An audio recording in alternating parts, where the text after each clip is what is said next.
as far as you are concerned, as far as you can see, how do the people of the African diaspora look at Marcus Garvey many years after he has gone? What does he represent for us? I think, generally speaking, the people in the diaspora, even right here in the Caribbean and across the world, I think Marcus Garvey um, is actually looked upon as somebody of historical note, somebody of historical note, not much more than that.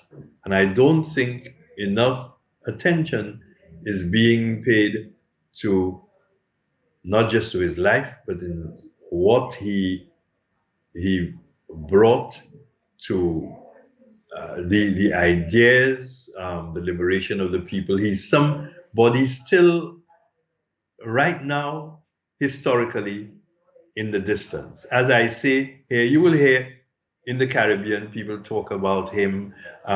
Usually, the people in the Rastafari movement and and other people, but I still think that we have not really studied and focused on the full legacy of Marcus Garvey.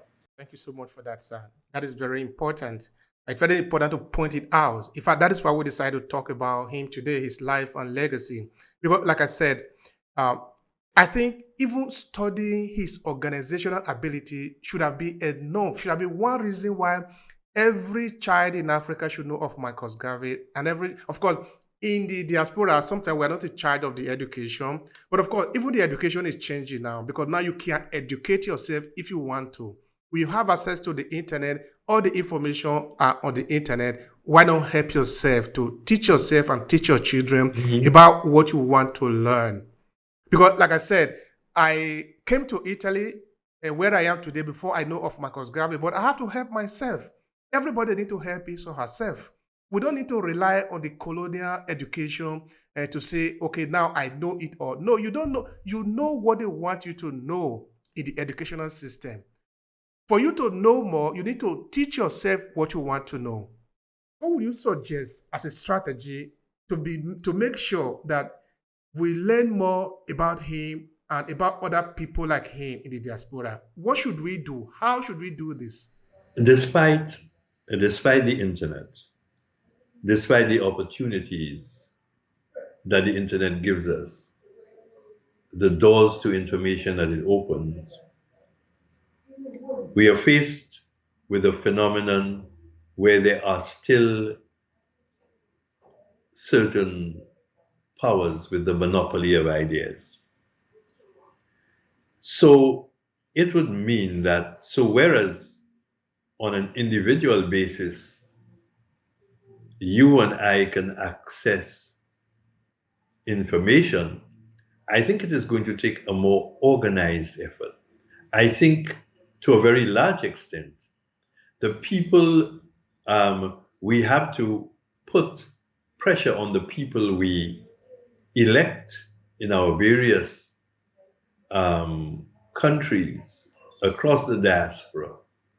Who are the ones who determine what the curriculum is? Who are the ones who determine the ideas that we interface with in our various countries, within our various educational systems? That pressure has to be put on these people to include of um, that kind of knowledge within our curricula.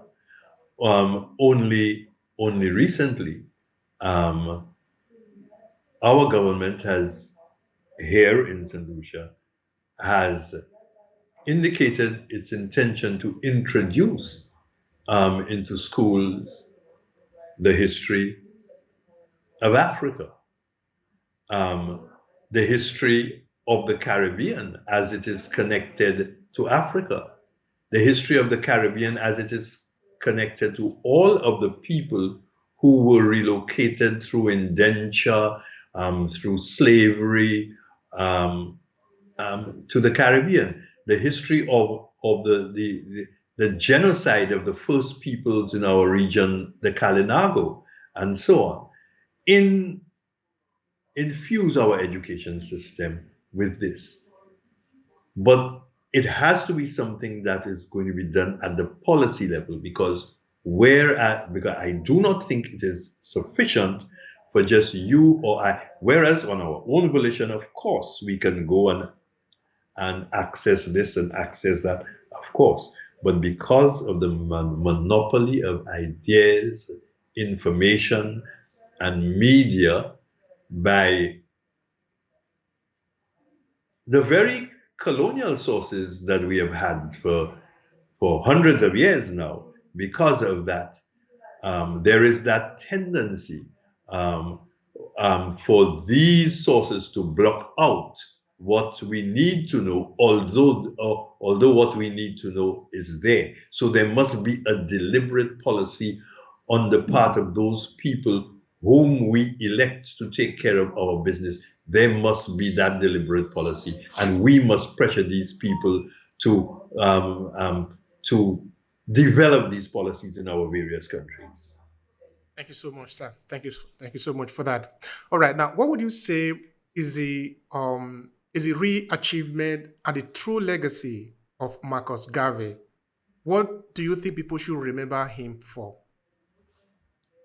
I think what Marcus Garvey is essentially remembered for is that he was a Black nationalist, a Pan-Africanist who brought an awareness of the people of the Caribbean and the people of the world for the need for, according to Bob Marley, Africa to unite.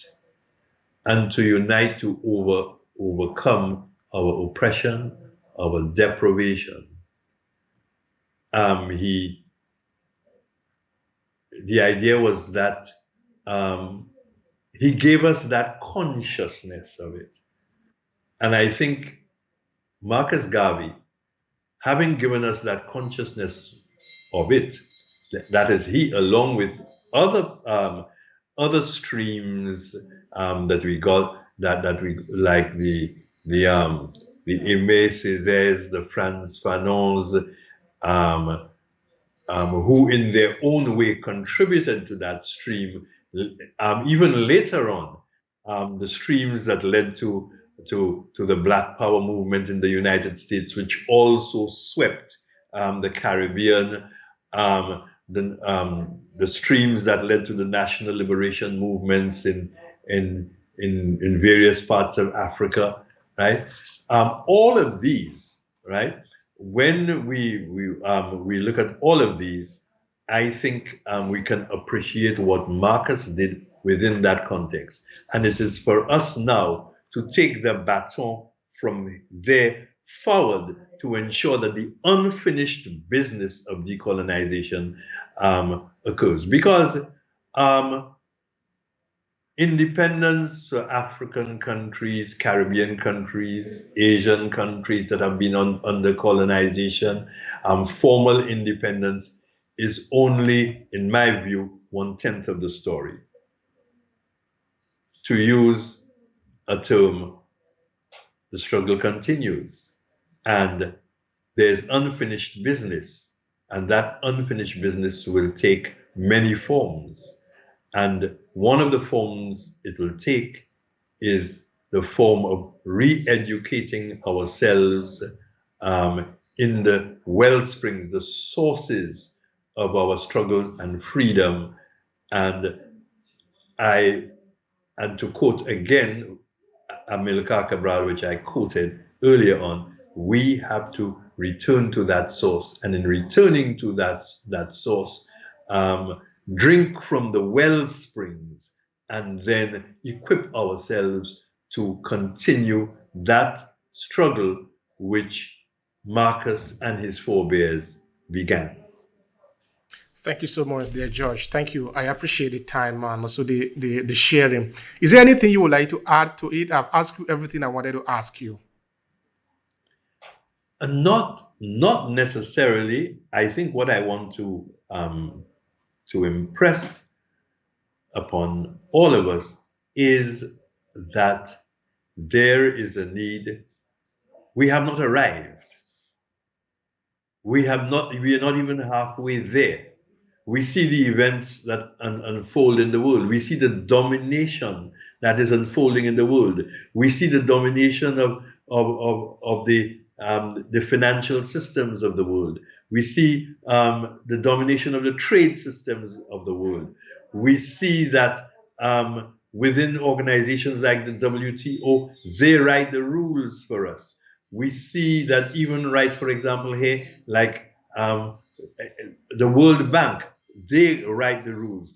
Caribbean Development Bank is circumscribed by the World Bank. We see all of this. And that should teach us that we are not yet there, not by a long shot, and that our shoulders will have to be put to the wheel to continue that struggle until we achieve what we are looking forward to. Thank you so much, sir. Thank you so much. It has really been an honor to talk to you, and it has been a pleasure to learn a lot of things from you. Thank you, sir. And thank you so much for giving me the opportunity to share. Thank you. It's been an honor here.